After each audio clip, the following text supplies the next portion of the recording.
vamos nós. Roberta, lembra de desligar o seu microfone, por favor. Ah, tá. Calma aí. Tudo bem. Hoje a nossa aula prática, ela vai abordar o assunto células sanguíneas e medula óssea. A gente fez a aula teórica semana passada, provavelmente vocês devem se lembrar do assunto que nós conversamos, né? Então, para iniciar, a gente vai começar falando um pouquinho do sangue. E o sangue, ele é um tecido correntivo, né? Ele é fluido, na verdade, ele é um fluido do nosso corpo. Ele é formado por diferentes células que ficam suspensas no plasma. Desculpa. O sangue, ele tem a função de manter a vida no organismo, né? No que diz respeito ao transporte de nutrientes, de metabólitos, de oxigênio, de gás carbônico, né? Dos hormônios, dos anticorpos, né? Que a gente fala da proteção, né? E ele é formado por dois componentes, basicamente. O plasma e os glóbulos sanguíneos. As células sanguíneas, elas são, assim, os principais... Deixa eu só admitir alguém. As células sanguíneas são os principais constituintes chamados de a palavra fugiu. Elementos figurados, né, do sangue. São as hemácias, os leucócitos e as plaquetas. A plaqueta, ela não é necessariamente uma célula, né, não propriamente dita uma célula, elas são fragmentos citoplasmáticos. As hemácias, elas são conhecidas como eritrócitos ou glóbulos vermelhos, né? E a principal função da hemácia é o transporte de O2 e gás carbônico, de oxigênio e gás carbônico, pelo sangue. Os leucócitos são conhecidos também como os glóbulos brancos e a função principal é a defesa do organismo. As plaquetas, elas são produzidas na medula óssea. E elas são as responsáveis pela coagulação do sangue. Ou seja, quando a gente tem uma ferida, alguma coisa assim, um machucado, quem age ali para poder fazer a coagulação do sangue são as plaquetas. Por quê? Se não houver a coagulação, vai jorrar o sangue e a gente vai perder todo o sangue. Então tem que ter essa ação da coagulação. Hoje, na aula que a gente vai exibir, ela vai mostrar um esfregaço sanguíneo, para vocês poderem identificar a estrutura, as estruturas do sangue. E ela vai falando e depois a gente dá a gente fala um pouco também sobre isso. Eu vou soltar o vídeo, depois eu vou parar, a gente conversa mais um pouquinho.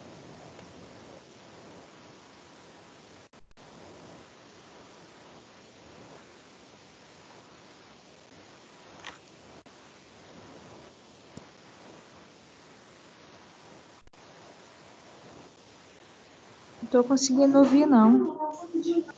Ai, desculpa. Vou voltar aqui. Eu esqueci mesmo de adicionar. Agora vai. O plasma e os glóbulos sanguíneos.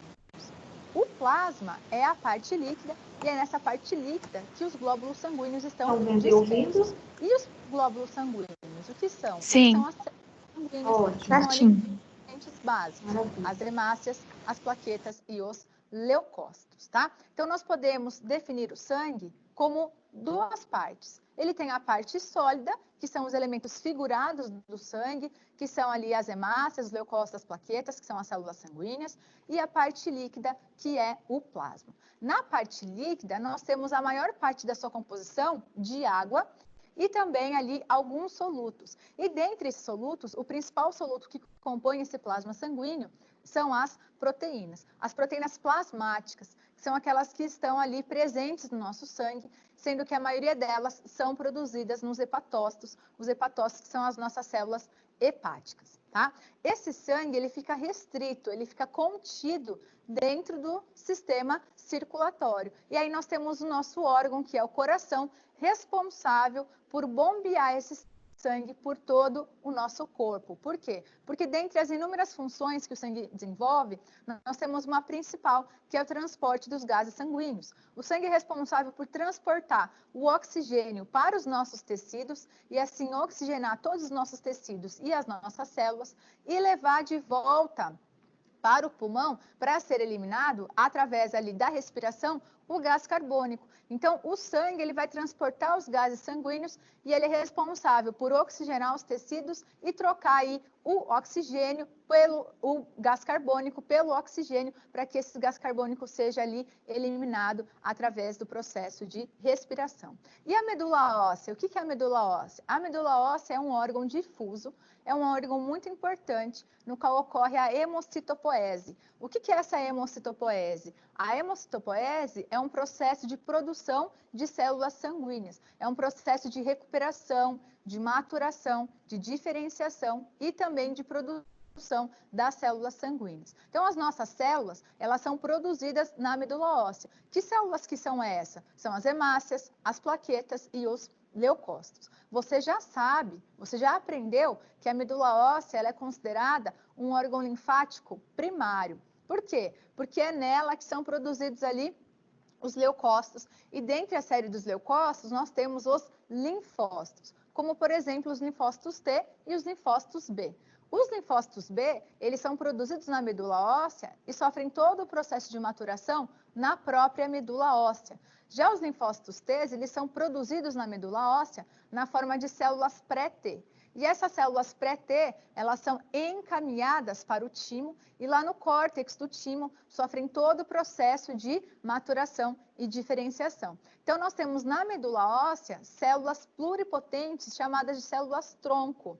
Essas células pluripotentes, elas são células que vão se diferenciar em outras células. Tá? E aí essas células pluripotentes, as células tronco, elas vão se diferenciar e vão dar origem a duas linhagens de células. A linhagem linfóide, que vai dar origem aos linfócitos T, aos linfócitos B, e a linhagem mieloide, que vai dar origem aos eritrócitos, aos granulócitos, aos monócitos e também às plaquetas. Tá certo? Então, a nossa aula prática de hoje é para visualizar essas células sanguíneas. E você vai conseguir identificar o que é uma hemácia, o que é uma plaqueta e o que é um leucócito. E como que eu faço para diferenciar os leucócitos? Eu vou conseguir diferenciar os leucócitos através das suas características morfológicas. Através da morfologia do leucócito, eu consigo diferenciar os leucócitos, que são divididos em 5, que são os eosinófilos, os neutrófilos, os monócitos, os basófilos e os eosinófilos. Vamos ao quadro para saber ali quais são os objetivos da nossa aula prática de hoje. Vamos ao quadro. Então, na nossa aula prática de hoje, o objetivo é identificar as diferentes células sanguíneas, como as hemácias, os leucócitos e as plaquetas. Nessa aula, você vai aprender e você vai saber como é que faz para diferenciar a hemácia de um leucócito e também das plaquetas, cada uma com a sua característica específica. Nós iremos identificar e diferenciar os leucócitos que estão presentes no sangue periférico por meio das suas características morfológicas. E aprenderemos também as suas funções na resposta imune. Por quê? Porque existem 5 tipos de leucócitos, cada leucócito com a sua característica morfológica específica, e cada um tem uma função ali também específica na nossa resposta imune. E também conhecer a ontogenia do tecido sanguíneo e as suas funções. Essa aula prática de hoje, ela está dividida em 2 procedimentos. Nós iremos visualizar 2 lâminas. A lâmina do esfregaço sanguíneo, o esfregaço sanguíneo, que é ali um preparo para observar as células que estão presentes no sangue periférico, e também a lâmina da medula óssea, para que possamos observar ali as particularidades da medula óssea. Vamos conhecer os procedimentos dessa aula de hoje. Nós temos aqui, como procedimento, observar as células sanguíneas através de uma lâmina de um esfregaço sanguíneo. Então, o que você vai fazer? Você vai focar essa lâmina de esfregaço sanguíneo com o auxílio do microscópio óptico e vai realizar a visualização e a exploração da lâmina, para que você possa observar ali as diferentes células sanguíneas, os elementos figurados do sangue.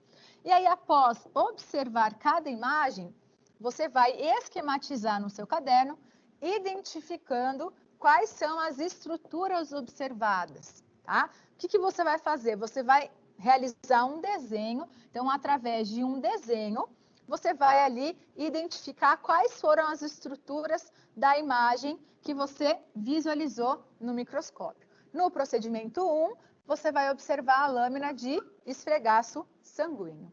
No procedimento 2, nós iremos observar a lâmina de medula óssea.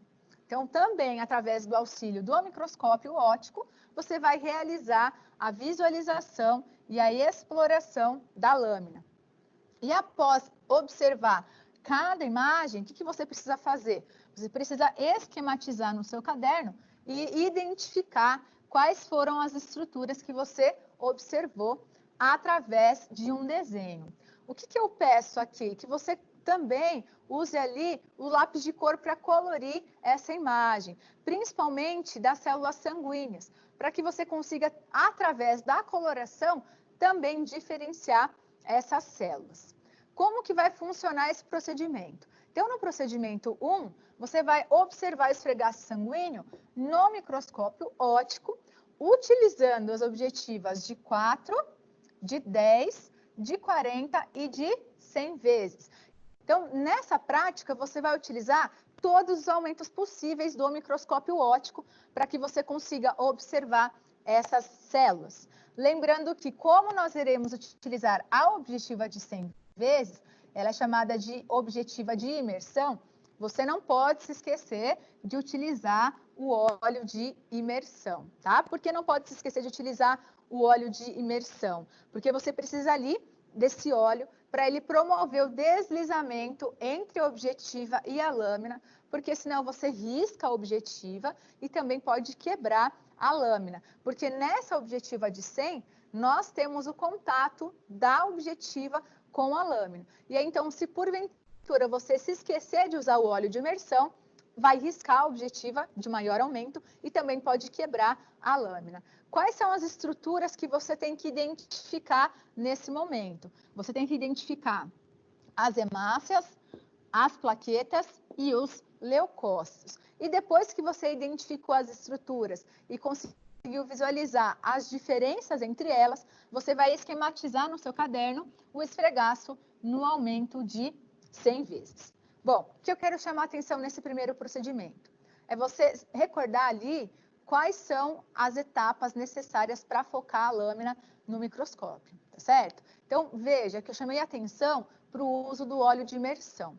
Precisa utilizar o óleo de imersão, certo? Por quê? Porque senão nós vamos ali ter um uso incorreto do microscópio. Isso pode gerar algum defeito, como, por exemplo, riscar a objetiva. Se risca a objetiva, depois a gente não consegue mais utilizar aquela objetiva para focalizar outros objetos. Então, lembre-se que antes de você passar para a objetiva de 100, para o aumento de 100 vezes, você vai ter que pingar uma gota de óleo de imersão para promover o deslizamento da objetiva com a lâmina. Vamos ao microscópio para que a gente possa iniciar ali o foco. Bom, então aqui nós temos o microscópio.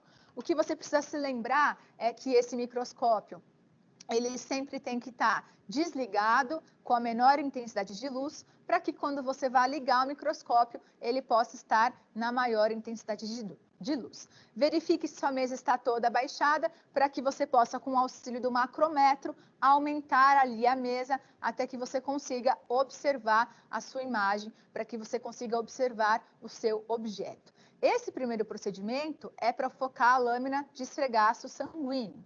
Como é que foi preparada essa lâmina de esfregaço sanguíneo? Então, aqui nós temos uma lâmina de esfregaço sanguíneo que foi preparada através do espalhamento das células sanguíneas, através do espalhamento do sangue. Então, o que aconteceu?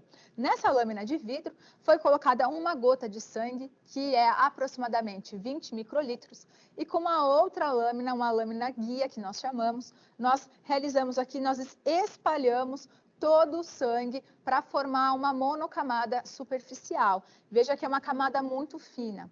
E essa camada, ela vai formar uma monocamada de células. Para quê? Para que a gente consiga observar esse esfregaço sanguíneo, tá? O preparo do esfregaço sanguíneo nós não vamos realizar na prática, a lâmina ela já vai estar pronta para o seu uso. Então, o que, que você vai fazer? Você vai pegar a lâmina e vai utilizar ali o microscópio para focar essa lâmina. Então, lembre-se de abrir a pinça, vai abrir a pinça e vai ali focalizar a lâmina. Centralizou a lâmina, liga o microscópio. Então, liga o microscópio e aumenta a intensidade de luz desse microscópio. E aí, com o olho no ocular, você vai subindo o macrômetro até que você consiga observar a sua imagem. Lembre-se que nesse momento a imagem ela deve estar nítida. Por quê? Porque neste momento você não vai utilizar o micrômetro para focar essa imagem, tá certo? Então lembre-se, no primeiro momento, na objetiva vermelha, que é aumento de 4, menor aumento, você não vai utilizar o micrômetro. E aí você vai passar para a objetiva de 10, e agora sim, como nós estamos aumentando o nosso objeto, nós temos o aumento da objetiva, você vai aqui mexer no micrômetro para que seu objeto ele fique nítido, para que você consiga ter ali a nitidez. Neste momento, o objeto ele tem que estar nítido, e você tem que observar esse objeto na altura ali, que seja uma altura compatível com a altura dos seus olhos. Aí, então, passou para de 10, mexeu no micrômetro, o objeto está nítido, você vai passar para a objetiva de 40 e, novamente, mexendo só no micrômetro, tá? Então, você vai observar ali as células. Bom, cheguei na objetiva de 40, agora eu vou passar para a objetiva de 100. Qual que é o cuidado que eu devo ter de colocar o óleo de imersão? Mas, professora, se eu passar para a objetiva de 100, não preciso baixar a mesa? Não, tá? Na objetiva de 100, realmente, a objetiva ela vai encostar na lâmina, vai ter esse contato, mas você não precisa ter medo. Por quê? Porque se a altura realmente estiver correta com a altura dos seus olhos, a lâmina não vai quebrar. Então, o que, que você vai fazer? Você vai pegar o óleo de imersão e vai deixar aqui entreaberto, tá? Você deixa entre a objetiva de 40, que é azul, e entre a objetiva de 100, que é branca. Você vai pingar uma gota de óleo de imersão e vai passar para a objetiva de 100. E aí agora você pode ali focalizar o seu objeto. Então é importante você lembrar que a partir do momento que você foca o seu objeto e ele está nítido, você não precisa mais mexer no macrômetro, você não precisa mais descer a sua mesa. Por quê? Porque o objeto agora está nítido, tá? E a importância do esfregaço sanguíneo é que ele só dá para ser observado através de uma objetiva de imersão, utilizando o óleo de imersão, que nós utilizamos a objetiva de maior aumento, a objetiva de 100. Vamos observar agora quais são ali as imagens que você vai observar desse esfregaço sanguíneo no microscópio. Então, vamos lá. Aqui nós temos o esfregaço sanguíneo, tá? Veja que esse esfregaço sanguíneo, ele tem partes. Quais são essas partes? Aqui ele está mais concentrado de células, que é a cabeça desse esfregaço sanguíneo. Aqui nós temos o corpo. E aqui nós temos a cauda, tá? Você precisa localizar uma região que você consiga observar essas células, e essas células elas têm que estar delimitadas. No início, que é na cabeça, você não consegue identificar as células. Por quê? Porque o esfregaço ele está muito carregado. As células elas estão sobrepostas. Você não vai conseguir observar a diferença das hemácias, dos leucócitos e das plaquetas. Já a região do corpo é uma região boa para a visualização desse esfregaço sanguíneo, porque é a região que você vai conseguir observar as células e vai conseguir diferenciar e identificar. Por que a região da cauda também não é uma região boa? Porque na cauda, ali as células já estão espalhadas e ali a gente não consegue, às vezes, identificar os leucócitos, porque os leucócitos, eles estão tão distendidos que ele perde a característica da sua morfologia, você não consegue diferenciar, tá? Então, o que você vai observar aí no menor aumento? Você vai identificar as células, mas você não vai conseguir diferenciar. Então, você vai ver ali um monte de bolinhas, né, um monte de células, mas não consegue identificar o que é cada uma. E aí, conforme você vai aumentando ali o seu objeto, você consegue diferenciar essas células, tá? Então, veja aqui, por exemplo, quando nós conseguimos observar as diversas partes do esfregaço, você consegue ver a diferença das células. Então, aqui nós já estamos no maior aumento, na objetiva de 100, que é o que você vai observar e vai desenhar, tá? Então, veja aqui. Aqui é o início do esfregaço. É onde nós temos ali, as células, elas estão sobrepostas. Então, veja que as hemácias, elas estão sobrepostas uma em cima da outra. E nós conseguimos observar os leucócitos, mas não conseguimos observar as suas características, tá? E aqui é a imagem que é boa para a visualização, que é o corpo do esfregaço, no qual nós conseguimos observar as células, elas já não estão mais sobrepostas umas às outras, e também conseguimos diferenciar quais são os leucócitos. E veja que aqui é a parte final do esfregaço, é ali a cauda do esfregaço, no qual as células estão muito isoladas. Então, veja que as células estão bem espalhadas e aqui, às vezes, os leucócitos estão muito distendidos, você não vai conseguir observar, tá? Então, é importante você ali colocar qual é a área do esfregaço, tá? Veja ali onde está a cabeça, onde está o corpo e onde está a cauda. E visualize seu esfregaço na região do corpo, onde as células estão mais espalhadas, tá? Onde as células estão mais, que você consegue observar quando as células não estão sobrepostas e quando os leucócitos não estão distendidos, tá certo? Agora nós vamos observar quais serão as células que você vai aí identificar nessa lâmina de esfregaço sanguíneo. Vamos ao quadro. Então, nós temos aqui as imagens que a gente tem que observar, tá? Então, veja que, primeiramente, nós temos uma imagem que só tem hemácias. Aqui, essa imagem, você não vê nenhum leucócito. O que são as hemácias? As hemácias, elas são esse disco bicôncavo anucleado. Veja que aqui no centro da hemácia você não enxerga nenhum núcleo, tá? A hemácia, também conhecida como eritrócito, a principal função dela é transporte de gases. Ela vai transportar o oxigênio e o gás carbônico. E é devido a esse formato bicôncavo que ela consegue ter essa característica, ela confere essa característica importante de transporte de oxigênio. Então, veja que a hemácia, ela não tem núcleo, o centro dela está vazio, não tem nenhuma estrutura ali dentro dessa hemácia. Qual que é a característica dela? Ela não tem núcleo, ela é uma célula anucleada. Como que eu faço para diferenciar a hemácia do leucócito? Então, vamos aqui a essa imagem. Veja que aqui nós temos tanto a hemácia quanto o leucócito, mas eu consigo diferenciar por dois motivos. Então, nós temos a hemácia, que não tem núcleo, e nós temos o leucócito, que tem núcleo. Além do que, veja a diferença de coloração. O leucócito, ele tem uma cor arroxeada, azulada arroxeada. A hemácia tem uma cor vermelha. Por que a hemácia tem essa cor avermelhada? Porque a hemácia tem o pigmento ali, a proteína hemoglobina, que vai dar essa característica avermelhada para a hemácia.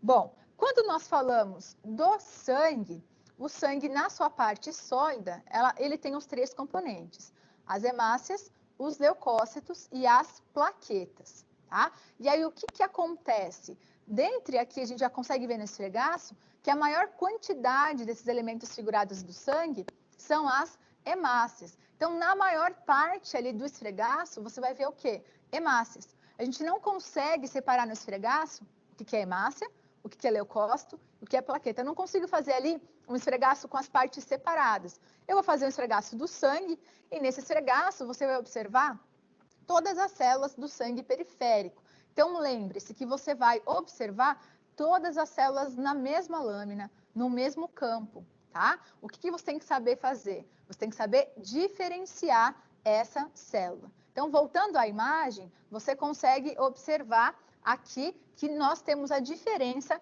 entre a hemácia e o leucócito, tá? Veja que também nesse mesmo campo nós temos as plaquetas.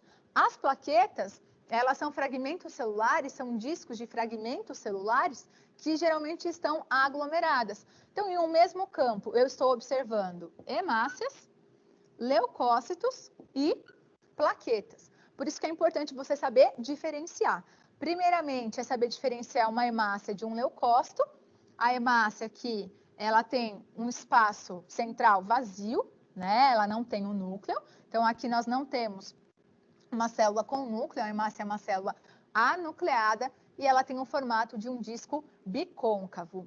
Já o leucócito, ele tem núcleo e ele apresenta aqui esses lóbulos dentro do núcleo. Bom, nós temos dentro dos leucócitos a classificação em dois grupos. Os leucócitos, eles podem ser classificados em granulócitos ou agranulócitos. O que é um leucócito granulócito? É aquele que no seu citoplasma ele tem grânulos específicos. E esses grânulos eles vão interferir na classificação morfotintorial do leucócito. E os agranulócitos? Os agranulócitos, eles não têm coloração, eles não têm grânulos específicos no seu citoplasma, tá? Por isso que eles são chamados de granulócitos e agranulócitos. Dentro dos granulócitos, nós temos três tipos de leucócitos: os neutrófilos, os eosinófilos e os basófilos. E dentre os agranulócitos, nós temos dois tipos de leucócitos: os monócitos e os linfócitos. O que nós vamos observar nessa imagem? Aqui nós estamos observando o neutrófilo. O neutrófilo, que é um leucócito granulócito, tá? Qual que é a característica do neutrófilo? É o núcleo.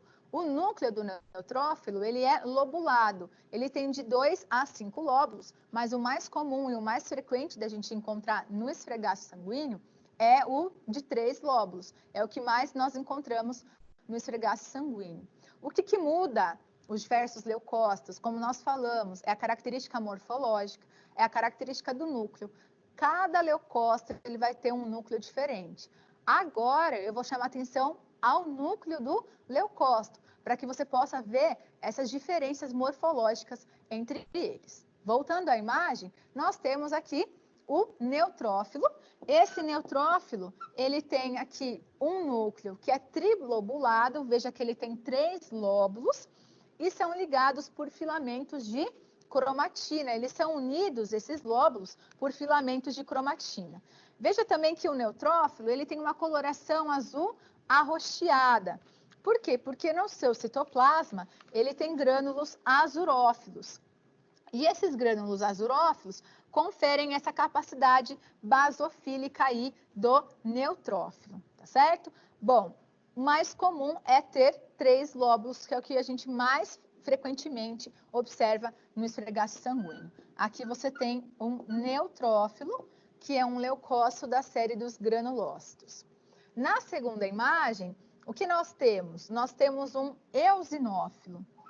Qual que é a característica do eosinófilo? Veja que ele tem 2 lóbulos. Ele tem 2 lóbulos. E o que lembra esse núcleo desse eosinófilo para você? Ele lembra um headphone, que é aquele fone que a gente coloca no ouvido, tá? Outra característica marcante do eosinófilo é o citoplasma. Por que ele tem esse nome eosinófilo? É porque ele tem ali grânulos eosinofílicos. E esses grânulos eosinofílicos, eles se atraem pelo corante eosina. Tá? E aí, como eles se atraem pelo corante eosina, eles se coram de vermelho alaranjado com os corantes que são ácidos. Por quê? Porque no preparo do esfregaço sanguíneo, o que acontece? Quando esse sangue ele é distendido pela lâmina, nós temos ali essa formação de monocamada de células na cor do sangue. tá? Se a gente colocar no microscópio, nós não vamos conseguir diferenciar as células. Nós conseguiríamos ver que é sangue. E aí, para corar esse esfregaço, nós utilizamos uma coloração diferente da hematoxilina eosina. Aqui no esfregaço sanguíneo é usada uma mistura de corantes, tanto de corantes ácidos, que são os corantes eosínicos, que são ali, têm afinidade pela eosina, quanto os corantes básicos, que têm ali afinidade pelos corantes que são basofílicos, que a gente chama, que é, por exemplo, o azul de metileno. Então, nós temos na preparação da coloração do esfregaço sanguíneo, uma mistura de corantes que vão desde corantes ácidos até corantes básicos, para que a gente consiga observar essas diferenças. Então, veja que o neutrófilo, ele já tem um citoplasma que é azul arroxeado, porque ele tem grânulos azurófilos que têm essa afinidade por corantes básicos. Já o eosinófilo, no citoplasma, ele tem grânulos eosinofílicos, que têm afinidade pela eosina, que é um corante ácido. Aí ele cora-se em vermelho alaranjado. Voltando à imagem, eu quero que você observe esse eosinófilo e quero que você observe esse citoplasma. É uma característica importante e é o que vai classificar esse leucócito como o eosinófilo, tá? Então, relembrando, ele tem um núcleo, e esse núcleo ele é bilobulado, ele tem 2 lóbulos, e ele tem um citoplasma aqui rico em grânulos eosinofílicos, que tem afinidade pelo corante eosina, tá? Que vai gerar essa coloração do citoplasma de vermelho alaranjado.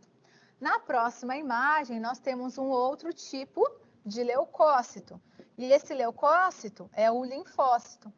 Qual que é a característica do linfócito? O que você está observando nele? A relação núcleo-citoplasma desse linfócito é muito elevada. Então, veja na imagem que nós temos aqui esse linfócito e ele tem um núcleo muito grande.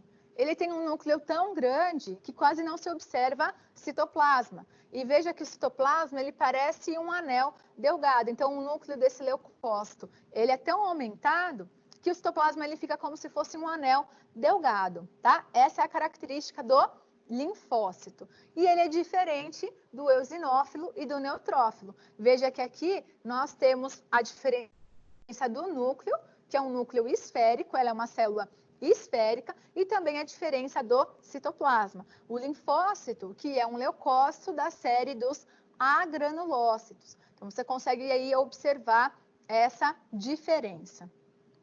E aqui nessa imagem, nós temos um outro leucócito, agranulócito, que é o monócito. Qual que é a característica do monócito? O monócito, ele tem um núcleo com a forma de um rim, então ele lembra aqui um caroço de feijão. Veja também que o aspecto do citoplasma desse monócito, ele lembra um pouco uma característica espumosa. Então, veja ali que ele parece uma célula espumosa, tá? O citoplasma dele. E no citoplasma desse monócito, nós também temos grânulos azurófilos, e aí eles são ali muito finos, que são os lisossomos, tá? Você também precisa observar as plaquetas. Veja que as plaquetas, elas estão presentes em vários campos. Por quê? Porque ela vai estar presente em todo o seu esfregaço sanguíneo. Essas plaquetas, que são conhecidas como trombócitos, que são corpúsculos anucleados em forma de disco, tá? Então, nós temos aqui fragmentos celulares. E aqui nós também temos um linfócito, que é um leucócito da série dos agranulócitos, que tem aqui o seu núcleo grande, então tem uma relação núcleo-citoplasma elevada, quase não conseguimos observar o citoplasma, e veja que esse citoplasma, ele parece com um anel delgado, tá? Esse anel delgado está em volta do núcleo. Então, aqui nós temos diversos tipos de leucócitos, e qual que é a diferença deles? A diferença desses leucócitos está no núcleo, no formato do núcleo. O que você precisa aí entender? O que é importante? Você entender as características de cada célula, tá? É você observar o campo e você já conseguir definir o que são as hemácias. Então, veja que tudo isso daqui são hemácias, tá? Por que eu sei que elas são as hemácias? Porque elas são células anucleadas. e elas estão na forma de um disco bicôncavo. Nesse mesmo campo, você também vai ver leucócito. E aqui eu sei que ele é um leucócito, porque esse leucócito ele tem um núcleo.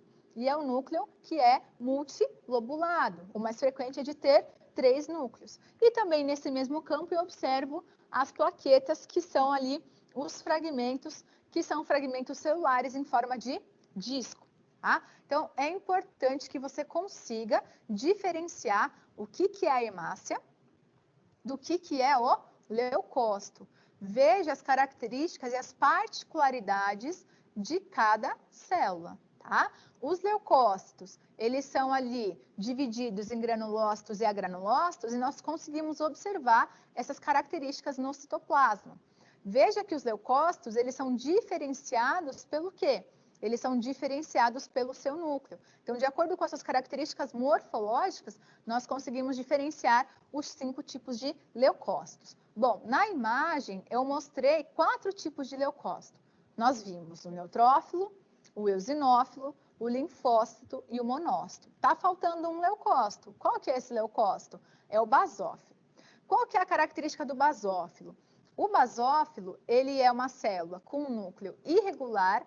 O núcleo do basófilo, ele não é bem delimitado, tá? E ele é uma célula que tem ali como característica principal no seu citoplasma os grânulos basofílicos, os grânulos azurófilos. Esses grânulos basofílicos dão um nome para ele, que é o basófilo, certo? Esses grânulos, eles são bem pontuais, eles são bem grosseiros, que conferem ali ao basófilo uma característica de um citoplasma azul arroxeado. Então, você vai ver uma célula bem escura. Por que eu não mostrei aqui? Porque eu não encontrei o basófilo. Bom, você vai ver que durante toda a extensão do seu esfregaço sanguíneo, tem células que são mais predominantes. Você vai encontrar vários leucócitos, você vai encontrar vários linfócitos, alguns monócitos, alguns eosinófilos, mas também não vai ser tão fácil encontrar o eosinófilo, e muito difícil será encontrar um basófilo. Por quê? Porque dentre os leucócitos, o basófilo é o menos numeroso. Ele corresponde ali a menos de 0,5% dos leucócitos. É uma quantidade muito pequena, tá? Por isso que eu não mostrei, porque eu não encontrei no nosso esfregaço sanguíneo ali um basófilo, tá certo?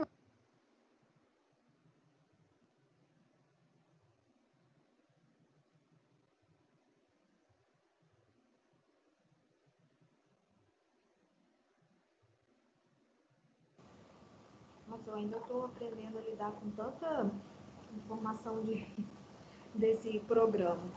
Vocês conseguiram ver, gente? Vocês conseguiram compreender essa diferenciação que ela fez? Vocês conseguiram visualizar? Sim.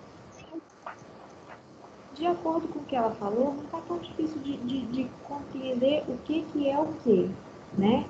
O mais difícil mesmo é entender para que serve cada coisa. Mas de visualizar ali, eu acho que não foi difícil de compreender, né? Se vocês quiserem desenhar, pode desenhar, depois pode me mandar, não tem problema não. Ela pediu para desenhar, mas é como se a gente estivesse em sala de aula, né? Como não estamos, não vai fazer parte, vamos dizer assim, da aula. Mas caso vocês queiram desenhar, fiquem à vontade. Agora, a gente vai entrar na seção da medula óssea. A medula óssea nada mais é do que um tecido líquido gelatinoso. Ele fica dentro do osso. A gente até comentou na aula passada, né? A medula óssea, ela desempenha um papel fundamental no desenvolvimento das células sanguíneas, porque lá são produzidos leucócitos, ou os glóbulos brancos, né? As hemácias, que são os glóbulos vermelhos, e as plaquetas. Lembra que eu falei na aula passada, da semana passada, que as crianças até 5 anos, todos os ossos dela vão produzir as células sanguíneas. Entre 5 e 20 anos, alguns ossos vão perder essa capacidade de produção, né? Os menores ossos, né? Os que permanecem são os ossos maiores, que são os da perna, da costela, do externo, e as vértebras também fazem esse processo da produção. E acima dos 20 anos, os ossos da perna, eles já não produzem mais as células do tecido conjuntivo. Ou melhor, desculpa, do tecido sanguíneo. Na medula óssea também é onde ocorre a hemocitopoese.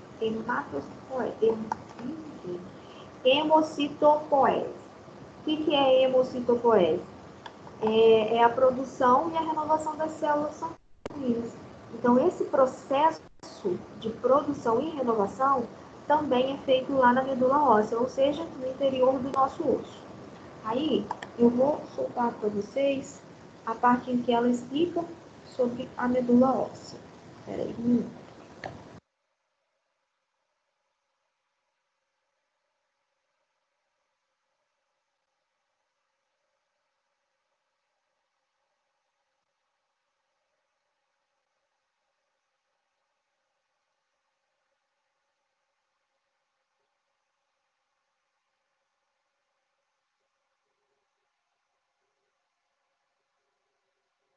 Eles conseguem se diferenciar. Então, por exemplo, se nós temos um processo infeccioso que precisa da ação dos macrófagos para realizar a fagocitose, esse monócito ele vai se converter no macrófago. Por isso que ele é o precursor do sistema fagocítico mononuclear. Fagocítico por quê? Porque são células que realizam a fagocitose. E para finalizar os leucócitos, nós temos aqui o estudo dos linfócitos. Voltando ao quadro, você consegue observar agora um linfócito. Qual que é a diferença desse linfócito? O linfócito, veja aqui na imagem, ele tem uma relação núcleo-citoplasma elevada. Então, nós temos um grão em volta do núcleo. O linfócito, ele é responsável pela defesa imunológica do nosso organismo e pela resposta humoral, pela produção de imunoglobulinas através dos linfócitos T e a resposta citotóxica mediada por células através dos linfócitos T. Eles são células esféricas que estarão aumentados quando nós tivermos alguma infecção viral aguda. Então, o indivíduo ele tem uma linfocitose quando os linfócitos estão aumentados e ele possui ali uma infecção viral. E para finalizar as células sanguíneas, nós temos os trombócitos, que são as plaquetas. Esses trombócitos, eles são corpúsculos anucleados em forma de disco e que são derivados das células gigantes e poliploides da medula óssea. O que são essas células poliploides? São células cujos núcleos contêm múltiplos conjuntos de cromossomos na medula óssea, que vão dar origem ao quê? Vão dar origem aos megacariócitos. Os megacariócitos são o que dão origem às plaquetas na medula óssea. Qual é a função dessa plaqueta? É responsável pela coagulação do sangue e as por microlitro de sangue, e elas tendem a aparecer em grupos. Então, veja aqui nesse esfregaço sanguíneo que as plaquetas estão aglomeradas, que elas estão aglutinadas. Bom, finalizamos a discussão dos resultados das células sanguíneas e agora nós vamos para o nosso próximo procedimento, que é a visualização da medula óssea, que é você observar a imagem da medula óssea. Voltando ao quadro, o que você vai fazer nesse procedimento? Você vai aqui observar a lâmina de medula óssea nas objetivas de 4, de 10 e de 40.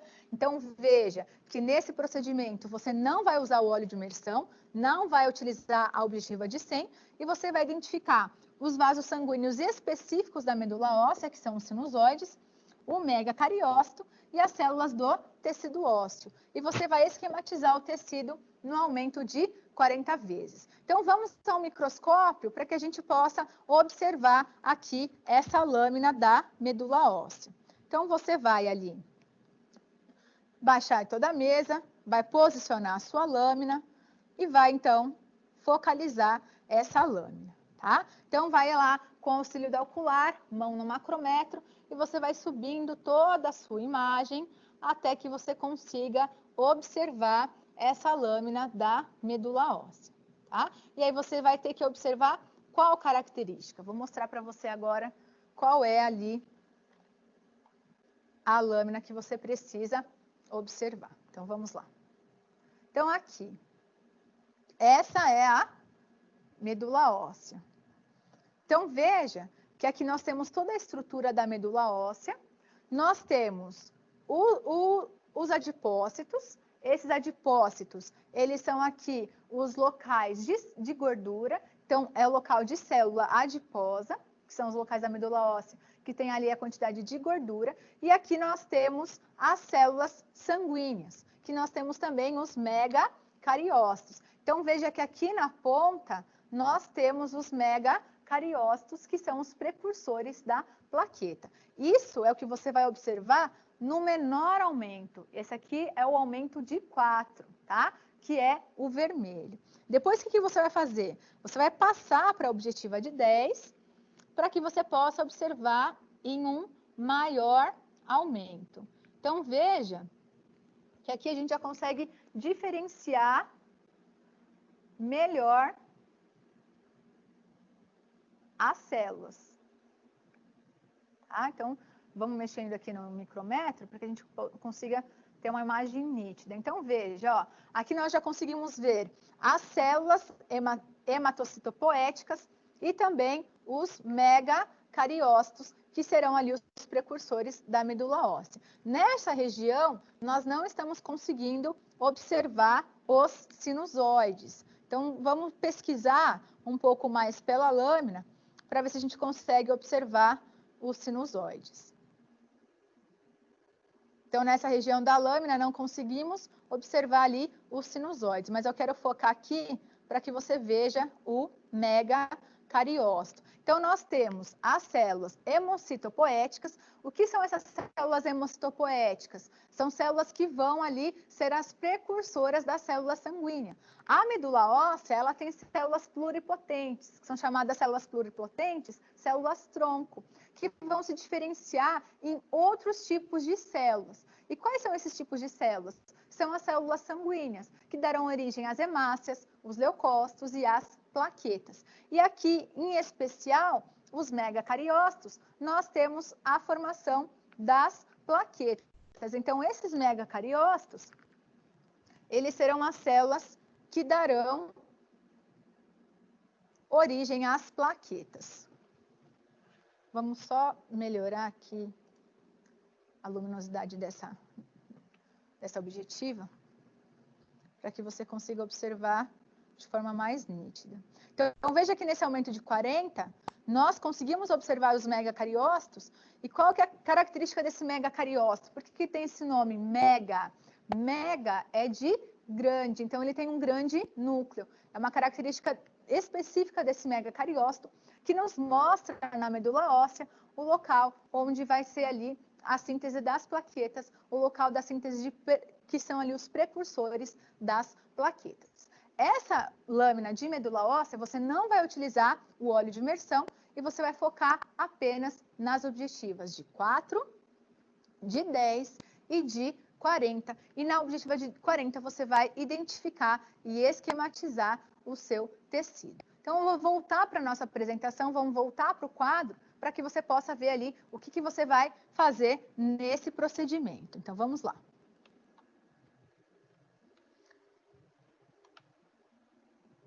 Nesse procedimento, na objetiva de 40, você vai pesquisar pelos vasos sanguíneos específicos da medula óssea, que são os sinusoides, o megacariócito e algumas células do tecido ósseo. Então, veja que nós conseguimos observar dentro da medula óssea os adipócitos, ali que nós temos as células adiposas, que são células que armazenam gordura, e também conseguimos observar os megacariócitos. Nesse momento, eu vou te dar um tempo para que você possa identificar essas estruturas e que você possa esquematizar no seu caderno. E aí, então, em instantes, voltaremos com os resultados, com a discussão dos resultados desse segundo procedimento da nossa aula prática.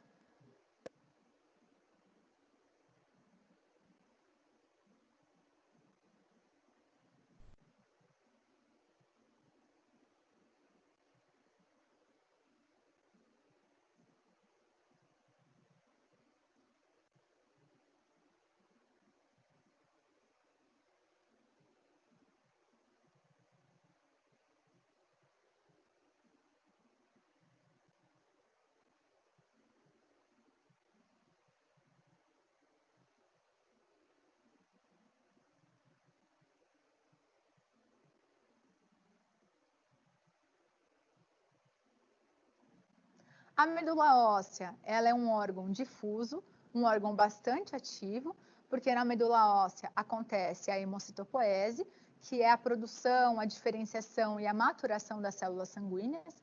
Lembre ali que todas as células sanguíneas são produzidas na medula óssea. Na medula óssea, nós temos uma célula-tronco, a célula pluripotente, que vai se diferenciar em duas linhagens, que é a linhagem linfóide e a linhagem mieloide.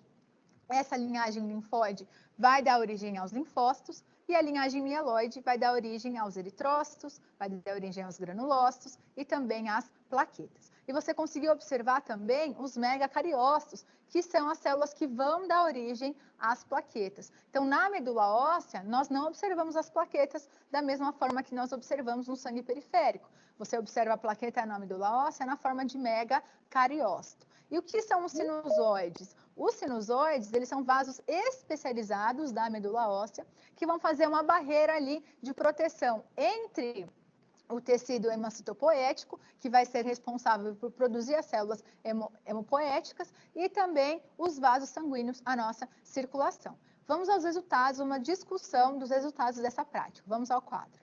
Nós temos aqui o resultado da histologia da medula óssea. O que é essa medula óssea? A medula óssea, ela é um órgão difuso, porém volumoso e muito ativo, no qual nós temos ali uma intensa atividade de produção de células. Onde essa medula óssea é encontrada? Ela é encontrada no canal medular dos ossos longos e nas cavidades dos ossos esponjosos. Então, nós temos a medula óssea estando presente ali na cavidade, no canal medular dos ossos longos. A medula óssea, ela se distingue em medula óssea vermelha, que é uma medula hematógena, que ali é uma medula ativa. Essa medula óssea vermelha, ela deve a sua coloração a numerosos eritrócitos nos diversos estágios de maturação. Por quê? Porque ali na medula óssea que são produzidos esses eritrócitos, essas hemácias, que tem diversos estágios de maturação, e a medula óssea amarela, que é uma medula óssea inativa. Essa medula óssea amarela, ela é rica em células adiposas, tá? E essa medula óssea amarela, ela não produz células sanguíneas. Ela não vai ser ativa na produção de células sanguíneas. Por isso que a gente fala que ela é uma medula óssea inativa, porque ela não é ativa na formação das células sanguíneas. Bom, no recém-nascido, toda a medula óssea, ela é vermelha. Tá? E aí ela vai ser ativa na produção das células do sangue. Só que com o avançar da idade, ela vai diminuindo essa produção, vai diminuindo a quantidade de medula óssea vermelha e vai aumentando progressivamente a quantidade de medula óssea amarela. Tanto que no indivíduo que é adulto, essa medula óssea vermelha é observada apenas no externo, nas vértebras e nas costelas, tá? E no adulto jovem, ela é vista nas epífises proximais do fêmur e do húmero, tá certo? A medula óssea inativa, que é essa medula óssea amarela, é a forma mais comum de medula óssea encontrada na cavidade medular dos ossos dos adultos. E aqui nós temos a característica dessa medula óssea. É importante você saber que essa medula óssea, ela consiste em vasos sanguíneos comuns, mas também tem unidades de vasos sanguíneos especializados, que são os sinusoides, tá? E além disso, ela tem uma rede esponjosa de células hematopoéticas, essas células hematopoéticas que darão origem às novas células.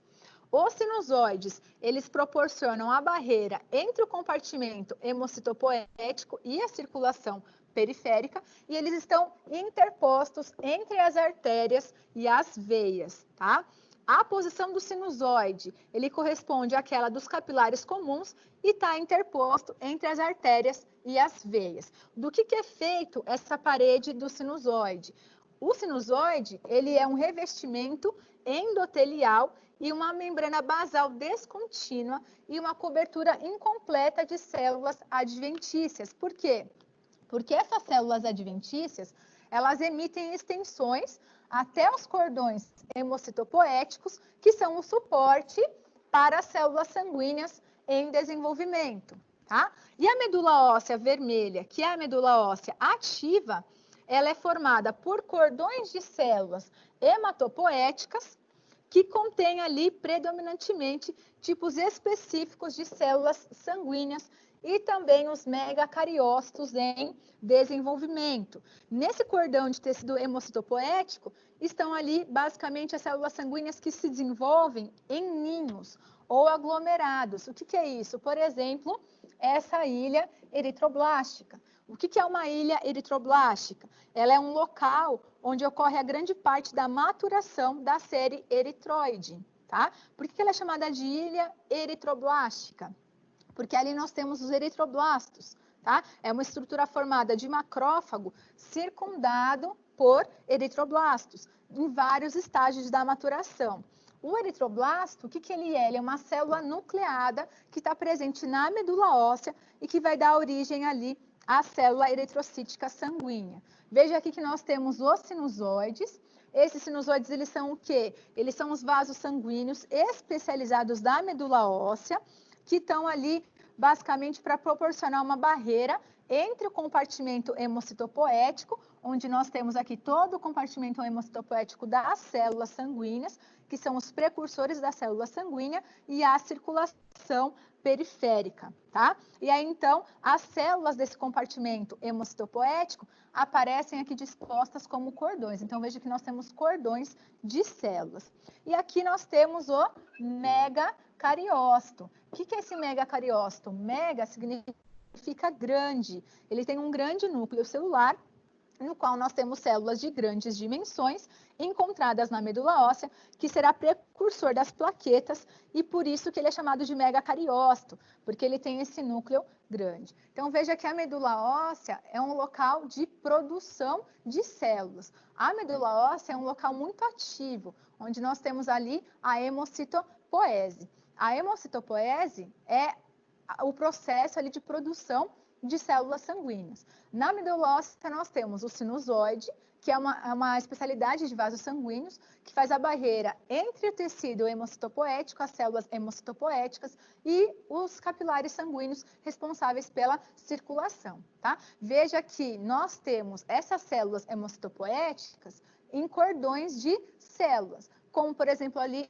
a ilha eritroblástica, onde nós temos uma grande quantidade dos eritroblastos. Os eritroblastos, eles são as células mais jovens que estão presentes na medula óssea, e esses eritroblastos darão origem aos eritrócitos, darão origem às hemácias. Então, veja que a hemácia na medula óssea é o eritroblasto e ela tem núcleo. A hemácia no sangue periférico, que é o eritrócito ali, ela não tem núcleo, é uma célula anucleada. E vimos também nessa medula óssea um megacariócito que vai ser o precursor das plaquetas, que vai ser ali uma célula que vai produzir as plaquetas na medula óssea, e esse megacariócito tem essa característica de ter esse núcleo grande, uma característica exclusiva do megacariócito. Nessa aula prática, nós observamos as células sanguíneas e a medula óssea. Você conseguiu identificar os tipos diferentes de células sanguíneas que nós temos presentes no nosso sangue periférico. Você observou as hemácias, observou os leucócitos e observou as plaquetas. Esses componentes, eles fazem parte do elemento figurado do sangue, que são as células sanguíneas. É importante você saber que cada célula tem uma função específica no nosso corpo e cada célula tem uma característica morfológica diferente. Então, a hemácia é um disco bicôncavo, responsável por transportar o oxigênio. Como que eu sei que é uma hemácia no microscópio? Observando a morfologia dela, ela não tem núcleo, tá?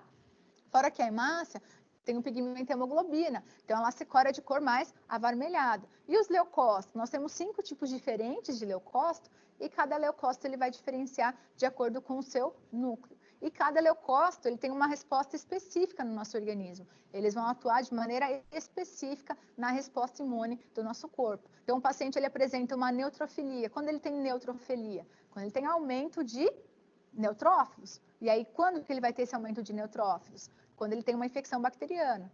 O paciente tem uma linfocitose. Quando que ele tem uma linfocitose? Quando aumenta a quantidade de linfócitos, principalmente infecções virais agudas. Ele tem um aumento de eosinófila, chamado de eosinofilia. Quando o paciente ali, o indivíduo, ele tem infecções parasitárias. Principalmente em quadros de infecções parasitárias, dos helmintos, nós temos o aumento desses eosinófilos. E o basófilo, ele vai atuar ali nos processos alérgico nos processos de inflamação, liberando os grânulos de histamina.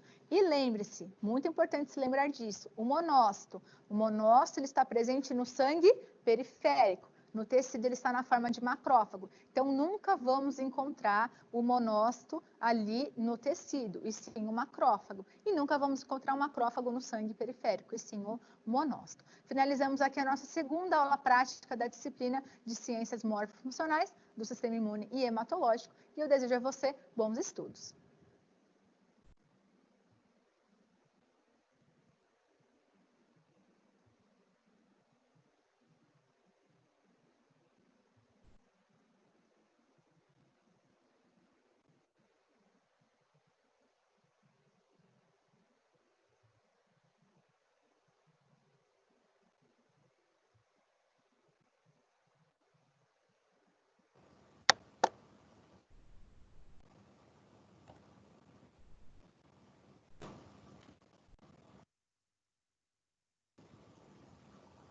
Gente, o meu computador ele não responde a mim, mas é uma meleca. Mas então, fazendo um apanhado geral, né, mais uma vez, sobre a nossa aula de hoje, o que foi visto? Foi visto sobre células sanguíneas e medula óssea. Né? Falamos sobre o sangue, que é um tecido conjuntivo, que é constituído pelo plasma, pelos glóbulos sanguíneos, que tem a função de manter, né, a vida no organismo, né, responsável pelo transporte dos gases respiratórios, que é o oxigênio, o gás carbônico, né? Vimos toda a função dele, né? Os componentes, que são as hemácias, os leucócitos, as plaquetas. Já na medula óssea é um tecido líquido, gelatinoso, que tem o papel de produzir, né, os leucócitos, as hemácias, as plaquetas. Além disso, sofrem ali um processo de diferenciação e maturação. Né? Vocês já sabem que na medula óssea é considerado um órgão linfático primário, porque tem na medula óssea são produzidos os linfócitos B e T, né? Os linfócitos B são produzidos lá na medula e sofrem todo o processo de maturação na própria medula. Já os linfócitos T, eles estão na forma pré-T e aí eles já sofrem um amadurecimento no timo, como a gente falou na aula prática 1, né? Mais o que? Os leucócitos são responsáveis pela defesa do organismo, as hemácias têm a função principal do transporte dos gases, né, que são oxigênio e gás carbônico, e as plaquetas atuam no processo de coagulação sanguínea. Esse foi um apanhado geral do que foi agora a nossa aula prática 2. E aí, o que vocês acharam?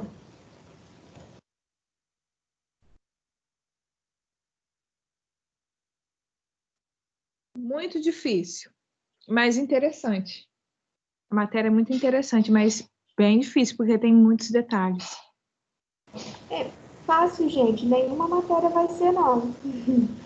Acho que o que dá mais para dizer para vocês é o seguinte: vai ter matéria, vai ter assuntos que vocês vão se identificar mais.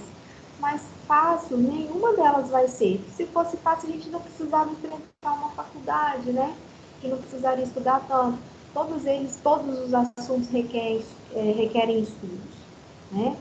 Então, assim, se tiver um pouquinho de dedicação no que tem mais dificuldade, a gente consegue fazer melhor o dia a dia, consegue fazer melhor os nossos estudos e futuramente, né, desempenhar um bom papel na nossa profissão.